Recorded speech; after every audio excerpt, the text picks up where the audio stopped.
How to make the perfect pan-seared steak on the stove. First, the ingredients. For seasonings, I personally like to use salt, pepper, and garlic powder, but you can use a pre-made steak seasoning if you prefer.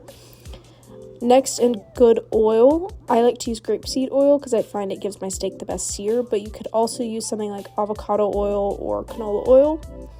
And lastly, you will need about a tablespoon and a half of butter. The tools I will be using are a spoon, tongs, and a meat thermometer, as well as a medium skillet with a lid. I will be using a New York strip steak. I let it get to room temperature by taking it out of the fridge about 30 minutes ago. If you have a frozen steak, you could put it in the fridge for about 24 hours and let it thaw completely, and then do this. First, what you're going to do is pat your steak completely dry on all of the sides. This is to make sure that the seasonings and oil stick to it so it can get a nice sear.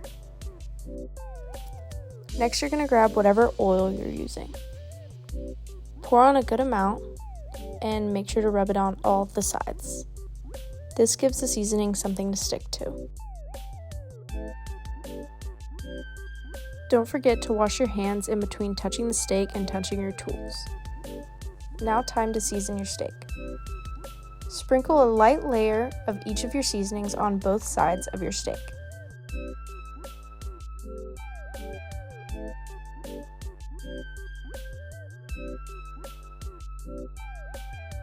Rub in the seasonings on both sides to ensure they stick to the steak. Prepare your cooking station.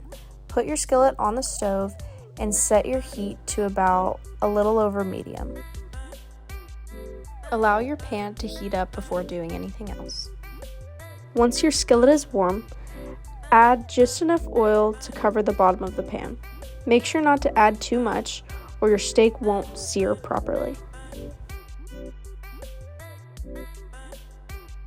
Once your oil is warm, grab your steak. Make sure to place your steak with the fat side down. Leave it here for about 30 to 45 seconds. This is meant to render the fat. Flip your steak over to one side. Push it down so it can get an even sear. Let the steak sit on this side for about 2 to 3 minutes, pushing it down every once in a while.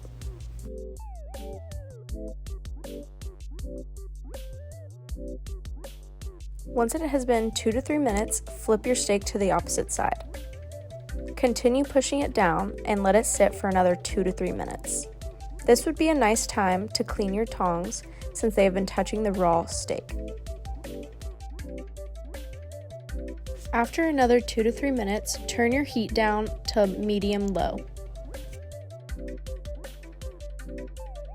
At this time, check your temperature to see about how much longer of cooking you need. My temperature at this time is still pretty low, so I'll need a bit more of cooking. Now with the low heat, I'm going to add my butter and let that melt in. I'm going to move the butter around so it can get all around the pan. Next, take your spoon and begin basting the steak. Make sure to get the butter all over the side of the steak.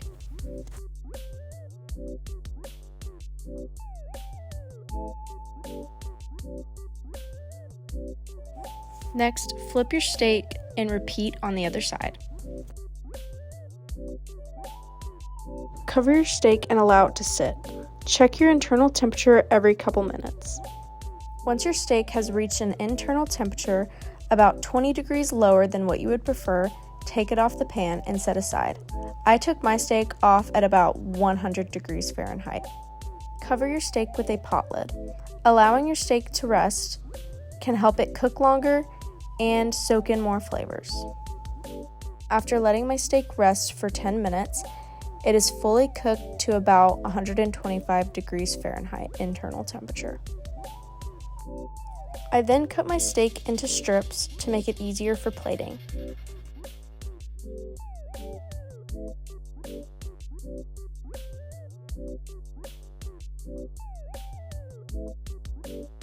This part is completely optional, but after plating my steak, I added just a bit of flaky salt on top.